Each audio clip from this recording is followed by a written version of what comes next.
Ko'plab odamlar sayohat qilishni orzu qilishadi, lekin qo'rqishadi. Shaxsan men ko'plab davlatlarga bitta o'zim borganman. Shuning uchun bugun siz bilan sayohatdagi xavfsizlik haqida gaplashmoqchiman. Qani ketdik.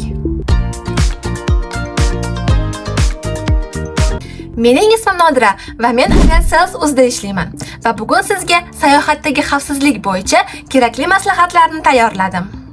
Umuman olganda, bizning sayohatchilar yaxshi ko'radigan ko'plab yo'nalishlar deyarli xavfsiz, lekin bizning maslahatlarga amal qilishni tavsiya etaman. Eng avvalo, sayohatga ketishdan oldin sayohat rejangizni yaqinlaringizga yozib qoldiring. Qaysi shaharda, qachon, qaysi mehmonxonada, mehmonxonaning manzilini, raqamlarini ularga qoldiring. Bu sizning 5 minut vaqtingizni oladi, lekin juda ham kerakli bo'lishi mumkin. Sayohatga borishdan oldin bormoqchi bo'lgan mamlakatingizni qonun va qoidalarini o'rganib chiqing. Misol uchun Singapurda yerga saqchini tashlasangiz $1000 jarima olishingiz mumkin. Agar sayohatga bir o'zingiz uchib kelgan bo'lsangiz, hech qachon va hech kimga men bir o'zim uchib keldim, bir o'zim aylanib yuribman deb aytmang. Mening yaqinlarim mehmonxonada qoldi yoki men guruh asosida kelganman, guruh bilan kelganman deb aytganingiz yaxshi. Har ehtimolga qarshi.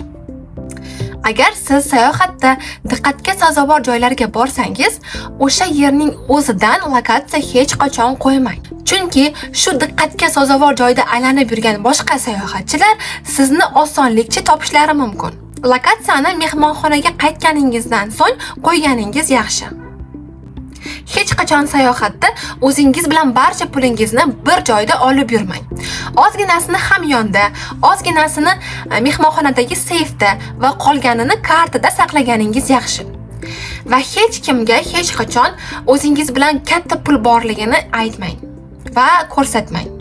Sayohatda har doim yoningizda qo'shimcha pul tursin. U pullarni siz ishlatmang. Har xil vaziyatlarda sizga kerak bo'lib qolishi mumkin. Misol uchun jarima to'lashga. Sayohatda pulingizni shunday sumkada olib yuring. Shunda pullaringizni o'g'irlatib qo'ymaysiz. Deyarli barcha davlatlarda rasmiy taksi xizmatlari mavjud. Ularning ilovasini yuklab olib, faqat ulardan foydalanishni tavsiya etaman. Hech qachon notanish odamning mashinasiga o'tirmang. Sayohatda har doim o'zingiz bilan power bank olib yuring. Sizning telefoningiz o'chib qolmaydi. Siz aloqada bo'lasiz va yo'qolib qolsangiz ham Google Maps orqali yo'lingizni topishingiz mumkin. Men power banksiz hech qachon sayohat qilmayman. Agar siz sayohatda uzoqda joylashgan diqqatga sazovor joyga bormoqchi bo'lsangiz, ekskursiya olishni tavsiya etaman. Ekskursiyada siz boshqa odamlar bilan va professional gidlar bilan bo'lasiz. Shunda o'zingizni xavfsiz his qilishingiz mumkin. To'g'ri, bir o'zingiz borsangiz, balkim arzonroq bo'lishi mumkin, balki sizga qiziqroq bo'lishi mumkin.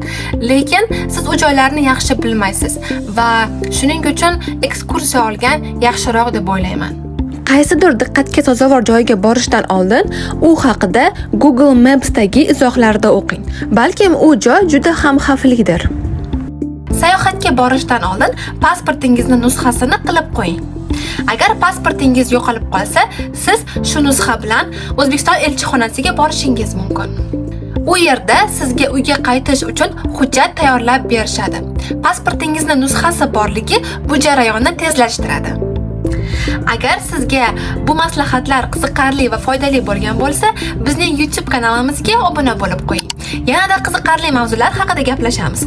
Ko'rishguncha xayr.